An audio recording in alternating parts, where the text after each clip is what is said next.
జై శ్రీకృష్ణ అండి. గీతా ఒలింపియాడ్ 2025 కోసం ఈ వీడియో చేస్తున్నానండి. ఇది 5వ అధ్యాయం, భగవద్గీతలోని 5వ అధ్యాయము కర్మ సన్యాస యోగము సంబంధించిన వీడియో అండి. ఓం శ్రీ పరమాత్మనే నమః. శ్రీమద్భగవద్గీత అథ పంచమోऽధ్యాయః. అర్జున ఉవాచ సన్యాసం కర్మణాం కృష్ణ పునర్యోగం చ శంససి యచ్ఛ్రేయయేతయోరేకన్ తన్మే బ్రూహి సునిశ్చితం. శ్రీభగవానువాచ సన్యాసః కర్మయోగశ్చ నిశ్శ్రేయసకరా ఉభౌ తయోస్తు కర్మ సన్యాసాత్ కర్మయోగో విశిష్యతే. జ్ఞేయః స నిత్యసన్యాసీ యో న ద్వేష్టి న కాంక్షతి నిర్ద్వంద్వో హి మహాబాహో సుఖం బంధాత్ ప్రముచ్యతే. సాంఖ్యయోగౌ పృథక్ బాలాః ప్రవదంతి న పండితాః ఏకమప్యాస్థితః సమ్యక్ ఉభయోర్విందతే ఫలం. యత్సాంఖ్యై ప్రాప్యతే స్థానం తద్యోగైరపి గమ్యతే. ఏకం సాంఖ్యం చ యోగం చ యః పశ్యతి స పశ్యతి. సన్యాసస్తు మహాబాహో దుఃఖమాప్తుమయో గతః యోగయుక్తో మునిర్బ్రహ్మ న చిరేణాధిగచ్చతి. యోగయుక్తో విశుద్ధాత్మా విజితాత్మా జితేంద్రియః సర్వభూతాత్మభూతాత్మా కుర్వన్నపి న లిప్యతే. నైవ కించిత్ కరోమీతి యుక్తో మన్యేత తత్వవిత్.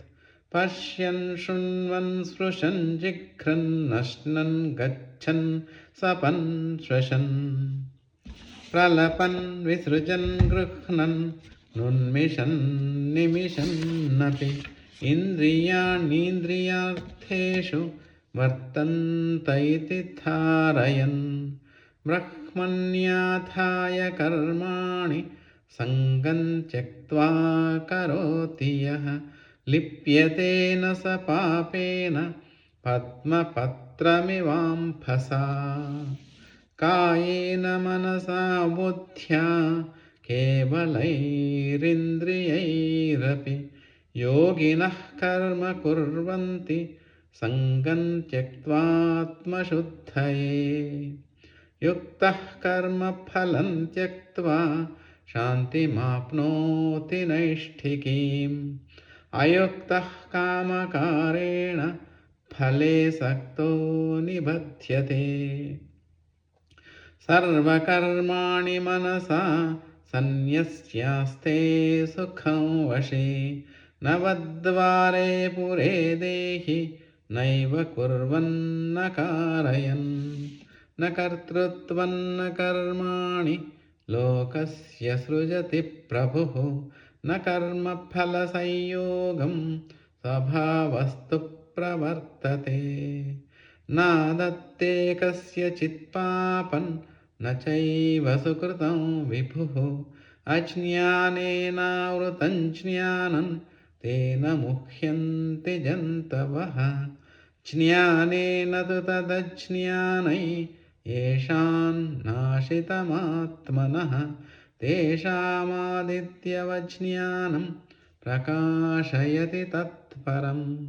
తద్బుద్ధయస్తదాత్మానస్తన్నిష్టాస్తత్పరాయణాః గచ్చన్త్య పునరావృత్తిం జ్ఞాననిర్ధూతకల్మషాః. విద్యా వినయ సంపన్నే బ్రాహ్మణే గవిహస్తిని శుని చైవ శ్వపాకే చ పండితాः సమదర్శినः ఇహైవ తైర్జితः సర్గో येषां साम्ये स्थितं मनः निर्दोषं हि समं ब्रह्म तस्माद् ब्रह्मणि ते स्थिताः न प्रहृष्येत् प्रियं प्राप्य नोद्विजेत् प्राप्य च प्रियं स्थिरबुद्धिरसम्मूढो ब्रह्मविद् ब्रह्मणि स्थितः बाह्यस्पर्शेष्वसक्तात्मा विन्द्यत्यात्मनि यत्सुखं स ब्रह्मयोगयुक्तात्मा सुखमक्षयमश्नुते ये हि संस्पर्शजा भोगा दुःखयोनय एव ते आद्यन्तवन्तः कौन्तेय न तेषु रमते बुधः शक्नोति हैव यः सोढुं प्राक्षरेरविमोक्षणात् कामक्रोधोद्भवं वेगं स युक्तः स सुखी नरः योऽन्तः सुखोऽन्तरारामस्तथान्तर्ज्योतिरेव यः स योगी ब्रह्मनिर्वाणं ब्रह्मभूतोऽधिगच्छति लभन्ते ब्रह्मनिर्वाणं ऋषयः क्षीणकल्मषाः छिन्नद्वैतायतात्मानः सर्वभूतहिते रताः कामक्रोधवियुक्तानां यतीनां यतचेतसाम् अभितो ब्रह्मनिर्वाणं वर्तते विदितात्मनाम् स्पर्शान् कृत्वा बहिर्बाह्यांश्चक्षश्चैवान्तरे भ्रुवोः प्राणापानौ समौ कृत्वा नासाभ्यन्तरचारिणौ यतेन्द्रियमनोबुद्धिर्मुनिर्मोक्षपरायणः विगतेच्छाभयक्रोधो यः सदा मुक्त एव सः भोक्तारयज्ञतपसां सर्वलोकमहेश्वरं सुहृदं सर्वभूतानां ज्ञात्वा मां शान्तिमृच्छति ॐ तत्सदिति श्रीमद्भगवद्गीतासु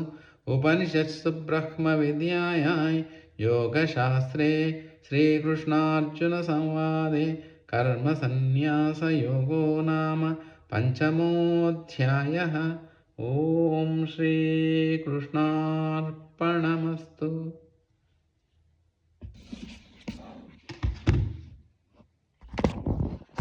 जय श्रीकृष्ण।